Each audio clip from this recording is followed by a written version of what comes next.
Esta es una historia realmente fascinante de cambio social. Es un viaje de casi medio siglo impulsado por una lucha constante por la identidad cultural y educativa en Ecuador. Es la crónica de cómo las comunidades indígenas pasaron de resistir a que se les reconociera oficialmente su derecho a una educación en su propio idioma y, por supuesto, en su propia cultura. Bueno, para seguirle el hilo a este viaje, lo vamos a dividir en 4 fases clave. Vamos a empezar con esa visión del Estado de un solo idioma. Luego pasaremos a ver los primeros experimentos bilingües. Después, seremos testigos de cómo fue creciendo la demanda indígena y, finalmente, veremos cómo se logró construir un sistema educativo para todos. A ver, para entender bien esta historia, primero hay que tener claro el conflicto central. Por un lado, estaba el Estado que impulsaba el integracionismo. Su meta era, en pocas palabras, la asimilación, una cultura homogénea que hablara solo español. Pero, por el otro lado, surgía la demanda por la interculturalidad, un enfoque totalmente distinto, basado en el diálogo, el respeto y en preservar y valorar las culturas originarias. Es este choque de visiones el que mueve toda la historia. Y ahora sí, vamos al principio de todo. Entre 1940 y 1960, aunque la política oficial era la de asimilar, empezaron a surgir, de forma aislada pero muy pionera, los primerísimos experimentos de educación bilingüe. En esta época hubo 3 iniciativas, muy diferentes entre sí, que sentaron las bases. Estaban las escuelas de Dolores Cacuango, que nacieron de la propia comunidad, el trabajo de una organización internacional como el Instituto Lingüístico de Verano y también los esfuerzos de la Misión Andina. Ojo, todavía no trabajaban juntas, pero cada una fue absolutamente crucial.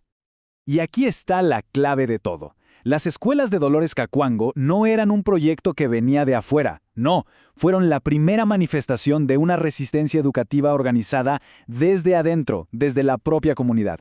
Fue un acto de autoafirmación cultural y política a través de la educación. Y aquí es donde la cosa empieza a tomar fuerza, donde la chispa se convierte en fuego. Las siguientes 2 décadas, de 1960 a 1980, fueron un periodo de efervescencia, donde esos esfuerzos que estaban aislados comenzaron a unirse hasta formar una demanda unificada y muy, muy poderosa. Miren nomás cómo se acelera el ritmo en esta línea de tiempo. En los 60s, la radio se vuelve una herramienta educativa clave. Para los 70s, ya estamos viendo sistemas educativos completos y autónomos, como el del pueblo Shuar, y para finales de la década, las grandes organizaciones indígenas ya estaban creando sus propias redes de escuelas. El impulso ya era imparable. Y esta tabla ilustra perfectamente la diversidad de este movimiento. No era un solo grupo. Había aliados como Monseñor Proaño que usaban la radio para alfabetizar y al mismo tiempo federaciones muy poderosas como la Shuar, que creaban sistemas biculturales completos. Las comunidades locales y las organizaciones políticas también estaban construyendo sus propios modelos. O sea, era una verdadera ola de acción que venía desde las bases. Y con todo eso llegamos a la década decisiva, los años 80. Este fue el momento en que décadas de presión, de organización y de experimentación finalmente obligaron al Estado a escuchar y a reconocer oficialmente esta demanda.